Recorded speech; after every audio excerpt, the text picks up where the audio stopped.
And welcome to another episode of Experts Speak. I'm Michael DeLon, and today I am talking with Taylorr Payne. And well, Taylor, thank you for being here today.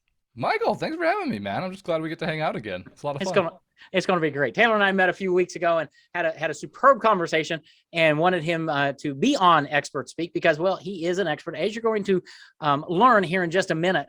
Taylor is the CEO, co-founder of SpeakerFlow, and that's a software coaching company. They work with experts to leverage systems. Did you hear that? Systems to help you take control of your business and stop spinning your wheels. And we're going to talk a lot about the different systems. How do you go about thinking about taking your business as a thought leader? How do you take your business really to the next level? It has to be done systematically, methodically, and systemsly. I don't know if that's a word or not. I like that word. Anyway, so on a personal note, Taylor's number one. He's got 2 R's in his first name, which I really like. He's a car enthusiast. He's a musician and extremely left-handed. So I love that. Heck yeah. Taylor, take a minute or two. Tell us, man, who are you? How in the world did you get to do this? Man, does anyone really choose this path? Like, does anyone like diligently set out and say, I'm gonna do this? Yeah. I haven't run into I those didn't. people. I don't know about Yeah. you, but yeah, I just stumbled into it, fell face first, basically. Got back up afterwards, but Yes, yeah, very no. much. What ended up happening? So I went to college, believe it or not, to study chemistry. So I was in a lab for 16 hours a day. I published a Wow. paper. We were studying fuel cells and big nerd. I've always been a big fan of math and science and all Love it. these things. But it just wasn't for me. I'm a very extroverted type of person. I'm a very driven person. And, the lab rats just, weren't my They're not. forte necessarily. And that's okay. I'm really glad it exists. But I realized kind of in my university days that the university is a big business. And at some point, I just realized I wanted to have my own business one day. And Yeah. it took me about 10 years to realize my entrepreneurial spirit. But as I cataloged my teenage years, I was like, I mowed like hundreds of lawns. I knocked on 20,000 doors. I like hacked Wii's and PlayStations and Xboxes and sold those. Like, I always had that entrepreneurial spirit, but I didn't really identify with it until, of course, I was in college. And so I Right. just kind of stopped and I said, okay, well, if I need to learn how to be a business owner one day, which I am not qualified to do right now, what are the most expensive skill sets to learn and master? And that was sales and that was marketing. So Yep. got an entry level sales position somewhere and became top performer very quickly. I kind of just had a knack for it, thankfully, because sales doesn't really come naturally to a lot of That's people. right. But this is where I got my first taste of systems. When they were training me, there was a law of averages that said 50 conversations, you're probably going to get one deal out of that. And you get 3 leads a day and you're going to close, 5 new deals every single week. Like they had these mechanisms for taking something really abstract and saying, if you just follow the numbers, Yeah. it will work out. And so I got good at this. And one day I was kind of, I would say, I got to a point where I realized I was good with the one-to-one selling and I was really fascinated with the one-to-many selling, so Right. marketing. Yep. And I found a position at an Amish furniture store online. They sold Amish furniture online out of all things. They were struggling a bit, as you can imagine, with that Yeah. market. And there's like $10,000 and $20,000 sales basically, like somewhere in Yeah. between that average of 15K. How does somebody swipe their card online for 15 grand with never talking to somebody? That stuff fascinated me. How do you Wow. build trust digitally? How do you do it in volume? And the thing about e-commerce stores is they need to be very systemized. You got to have automated orders and email marketing and SEO and paid advertising and all of these ways to nurture and sell digitally without talking one to one with a bunch of people because you need to Hmm. sell one to many. So I mastered this craft. This was my playground, basically. They didn't have a marketing or a director of marketing. And so I kind of just learned it all, the SEO, conversion rate optimization, paid ads, and just took what I had learned from one to one selling and moved it into that arena. So I started a marketing agency. I was like, okay, let's do the thing now. Cool. I've gotten the Yeah. skill set to build some websites and do some marketing and attract clients. Like, let's start my own business. And so I figured, well, let's just market for other people. And so one day, a company came along and said, well, hey, could you guys market for speakers, coaches, consultants, and we would just white label your services. So this company would sell our marketing services, we would deliver on it. And I was like, you want to feed me business? Like, That's let's right. go for it. Like, why not? Right. And I was like, so speakers, like the kind you listen to, like Yeah. like the sound? Yeah. Oh, no, no, Bose. no. Like Yeah. people on stage. I was like, what do you mean? And they're like, conferences. You ever go to one of those? I'm like, yeah, of course. And I was like, those people get paid? I thought they were just marketing up there. And they're like, Yeah. no, like they're talking 5, 10, 15, $20,000. And I was like, oh boy. And Yeah. then of course, as a marketing agency, you hear that and you're like, well, if I could generate 1 or 2 deals off of that for somebody every month, like why not? Like, let's see how it goes. Now, marketing, I might preface you with this, Michael, very A to Z process. Just like writing and publishing a book and getting it out there. Like, if you follow the steps in the right order, you're going to turn leads on. You're going to get business from it. You're going to be an Right. authority in your case, right? It's a process. So I said, why not? What could go wrong? That was a big mistake. Everything went wrong. You'd turn on that lead faucet and nothing would happen. Yeah. And a marketing agency's job is over when a lead gets generated. It's up Yeah. to you, the business owner, to nurture that lead until they buy. And then you tell the agency if that person bought or not. And then we can generate more of those leads. So, where did it all go wrong? People didn't have systems. Most speakers, coaches, consultants, in fact, to this day, 60% of them don't have CRMs, Yep. barely do any email marketing, have all of their technology sit on a shelf. So, you're not even ready for robust sales and marketing initiatives because there's not even a foundation in place to be Yep. able to have a systematic business, basically. Preach. Preach it. So, that being said, I was at a juncture in my life and I was a generalist marketing agency, and I found such passion working with thought leaders. Like, they want to change the world, make it a better place. It's not like they're ignoring systems because they think they're above it. It's just, it's hard to learn. There are so many moving pieces. It's not your zone of genius. They're highly visionary and creative people. And, Yeah. if we could make their businesses just a little bit more impactful, they would go out and change the world some more. And so, once we did some, of course, validation testing, Right. systemizing this business, we realized that everyone knows they need systems. So, how could we create an operating system for people to run their business and then coach them how to systemize everything? And that was the birth of SpeakerFlow. I love that. Man, so many things we can dive deep on because how many speakers, coaches, consultants, how many of them want to make a bigger impact, but they're spending their time, they're spinning their wheels doing LinkedIn outreach or Facebook outreach or whatever, and they're not experts at it, so it's not working like they should, but they're listening to everybody saying, you're going to make 7 figures doing LinkedIn, I'll buy your course. Yeah. They're chasing, and even if they struck gold, they'd be in trouble because they don't have the CRM system. Yep. You might have to explain what that is to somebody. To follow up, let's talk about the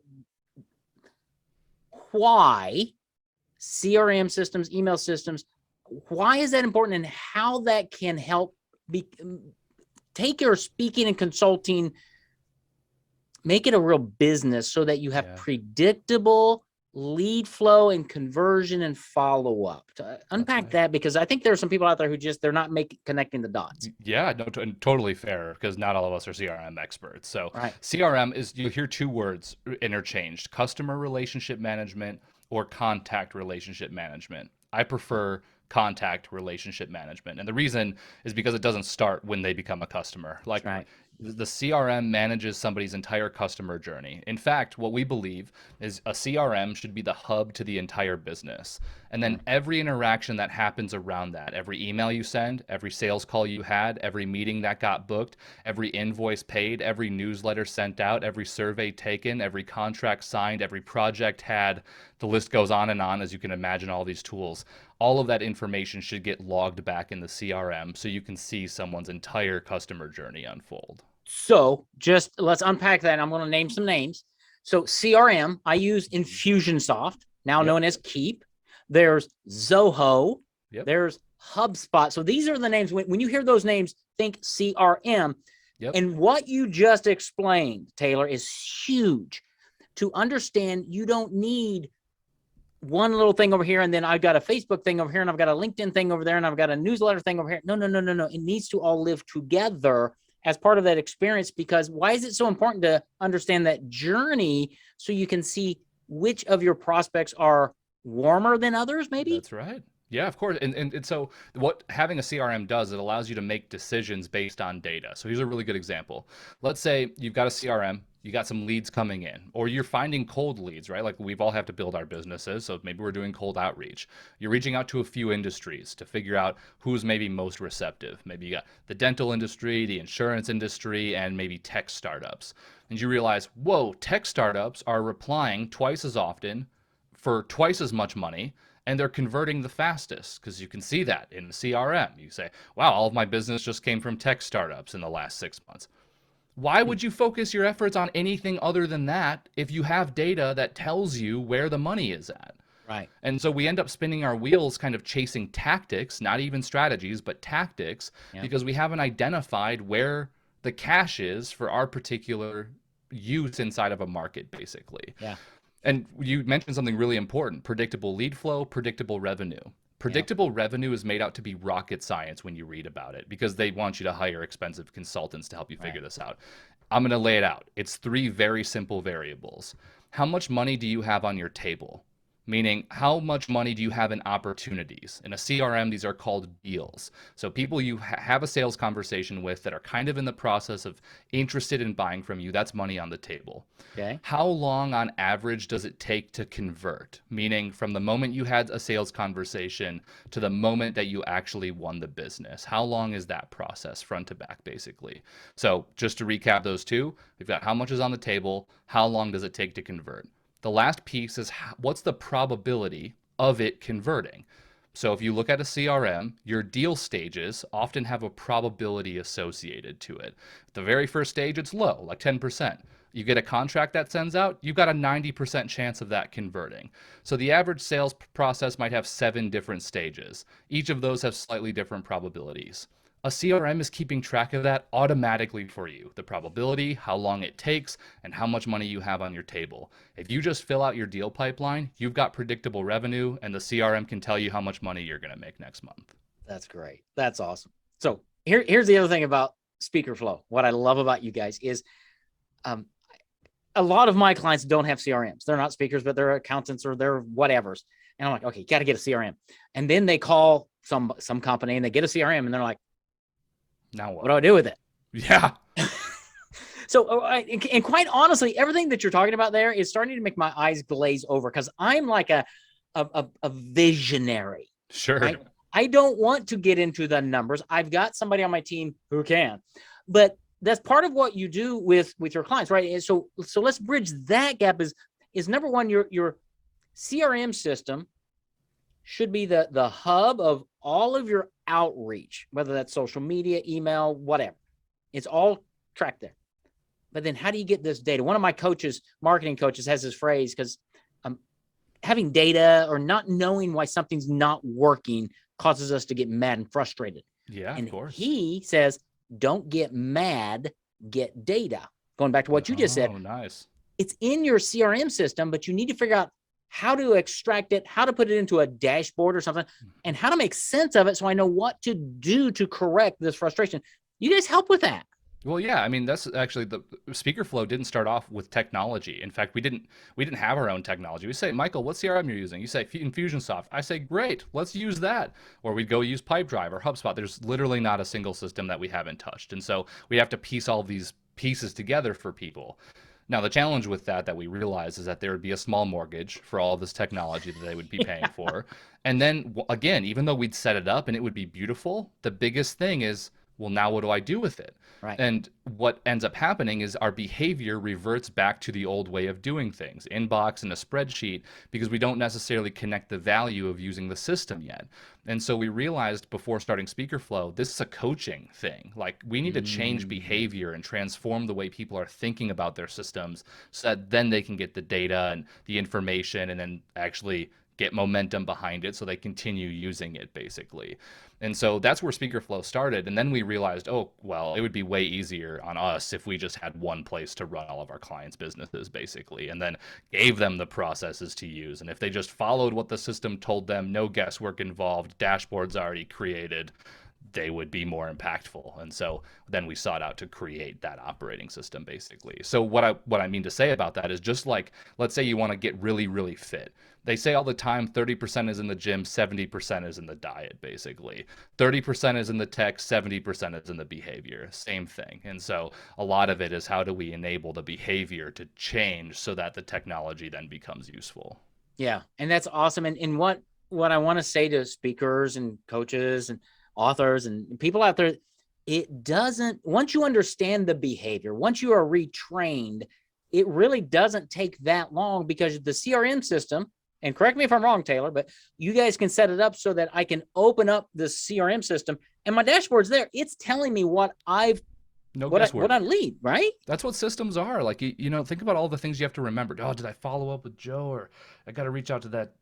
Do I have that contract out? Like, you have so much just short-term memory available to you in your head. And when you're bogged down by all that stuff, like you don't have room to be a visionary, to be Right. creative. You're not in your zone of genius. You get frustrated by it and you say to hell with it and then move on basically. And so basically what we need to do is remove that guesswork. And if the system is telling us what we need to do every day and we have a place to park tasks, you're lowering your mental bandwidth and increasing it for other things that are much more interesting to you. And Yeah. that's the whole point of a system, is it tells you what to do. You have a safe place for things, and you can rest confidently knowing that follow-up task is going to pop up 2 weeks from now and not have to think about it.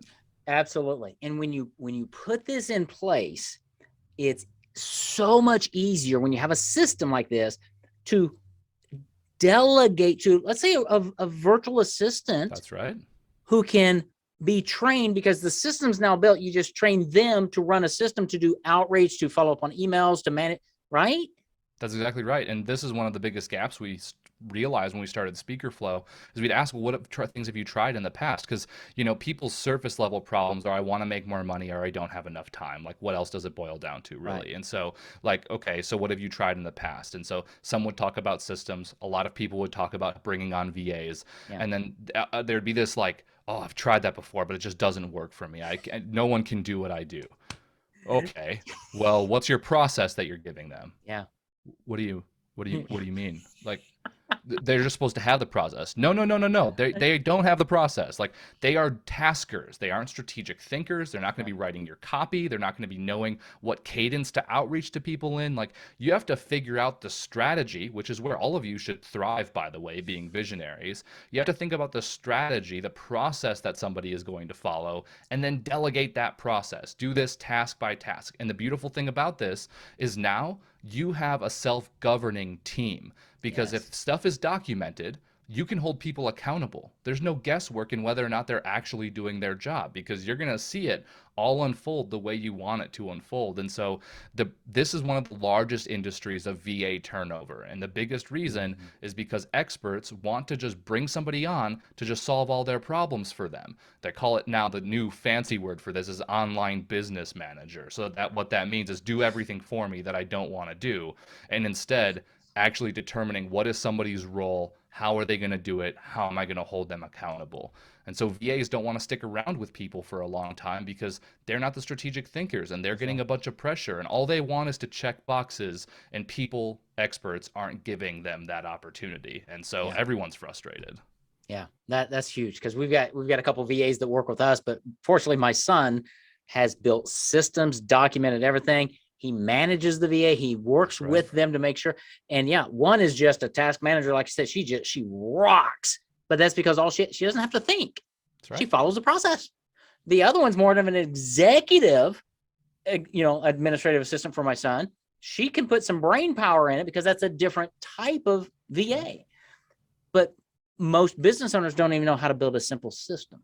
That's right. And that's what all I hear, and I get frustrated, is scale your business, right? Scale. I'm ready to scale my business. And it's like, if you don't have systems in your business, you're not scaling anything. No scaling. What does that even mean? What are you scaling? Yeah. Like money? Are you saying you want to make more money? Was that what scaling means to you? Because it's not. It's so much more than that. It is. I totally hear that.